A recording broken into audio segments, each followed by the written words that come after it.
Hey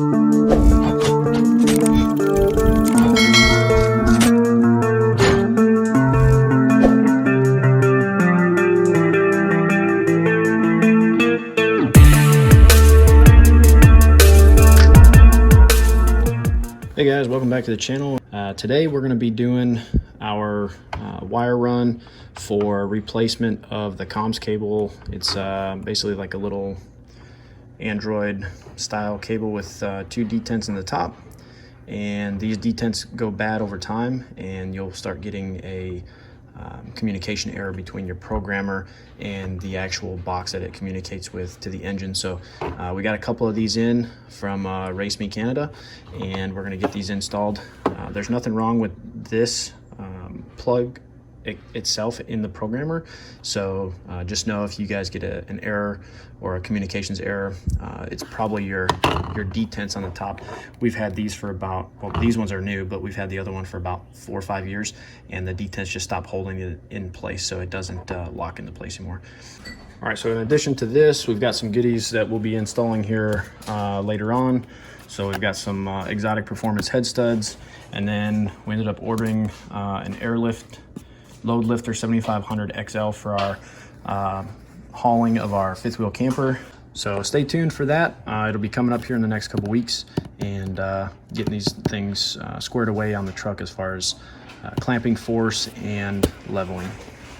All right, so we've removed the lower panel. We've removed this panel here and the side panel along with the A-pillar, so that we can access the holes here in the side, just to run it, zip tie it, and all that stuff. So the cable here, you can see it.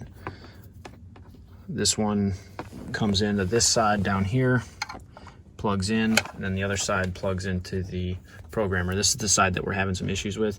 It looks like it's maybe a little bit bent, so it might be the fact that it's bent, but also you can see that right here, the detents, they're not even sticking up no more. So this is one of our issues here.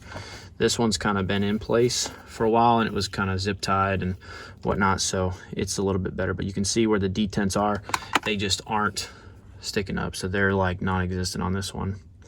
But that'll be your issue if you have one of your issues if you have a comms communication problem with that. So let's get started running this new cable. All right guys, so we routed our cable here up underneath this piece here. So there's a little bit of space there that you can slide it through. And then we've got it run through here, and then it comes down here. We'll zip tie all this stuff together so it runs with the factory loom. And then it comes down. And one thing I do want to note, there's plenty of spots here that you can zip tie things through. So what I like to do is actually zip tie this cable in place so it can't be jarred loose. And so I just run the zip tie through one spot, one cutout, and then I wrap it once around the cable and then straight through the zip tie. Got everything kind of routed and zip tied up out of the way so that everything's pretty much clear here. The best thing I could find as far as routing this thing and actually zip tying it up was to zip tie it to the steering column bracket. There's a bunch of different holes that you can tie into. So this will give you a kind of an idea. This is on a manual transmission G56 equipped truck, but you can route all your wires this direction, zip tie them all up. We got zip ties in here, we can hold it here, we got our cable zip tied here.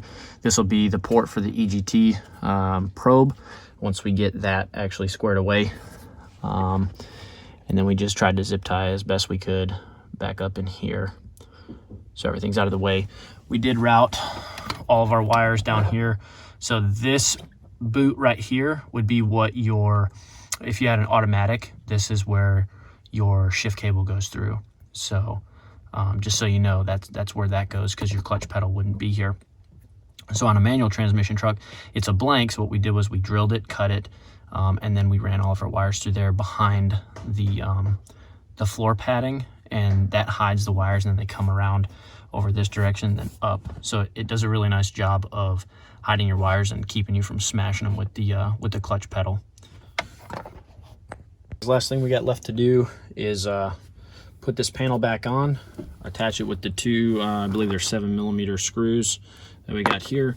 Reattach our hood latch, and then plug in our OBD port plug for the programmer, and then just zip tie it up out of the way so it's not all this excess hanging down here. Okay, so we got the OBD connector installed.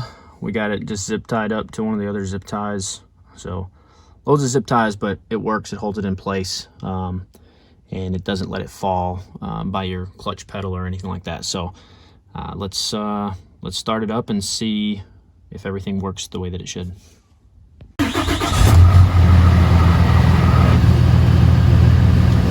All right, seems like everything's working. Hope this video helped you guys in diagnosing or figuring out what your communication error is with your Raceme Ultra or MM3 Programmer in your 4th gen Ram trucks. If it helped you, please give it a thumbs up, smash that like button, subscribe, and as always, thanks for watching. Until next time.